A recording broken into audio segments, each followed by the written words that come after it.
ప్రచారం చేయండి.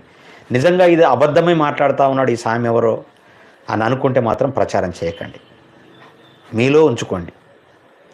కానీ ఒక కాంగ్రెస్ కార్యకర్తయో, ఒక బీఆర్ఎస్ కార్యకర్తయో, ఒక బీజేపీ కార్యకర్తయో, ఒక సిపిఎం సిపిఐ కార్యకర్తయో, లేదా ఒక బీఎస్పీ కార్యకర్తయో మాత్రం ఒక ఏతువాద దృక్పథంతో ఉండో ఖచ్చితంగా మాట్లాడకండి దయచేసి. జనరల్గా ప్రజల పక్షాన ఉందాం, ప్రజల పక్షాన మాట్లాడదాం, జనరల్గా మాట్లాడదాం, అబద్ధం మాట్లాడకూడదు. నిజంగా ఎవరు ఏం చేసిండ్రు అనేటటువంటిది క్లారిటీగా మీరు చెప్పండి. నిజంగా చేసింది ఉంటే వాళ్ళని అప్రిషియేట్ చేద్దాం. నేను ఇప్పుడు ఏమన్నాను, అప్రిషియేట్ చేసిన నేను ఒక విషయంలో అద్భుతం, ఇది ఇట్లా చెయ్యండి దయచేసి అని.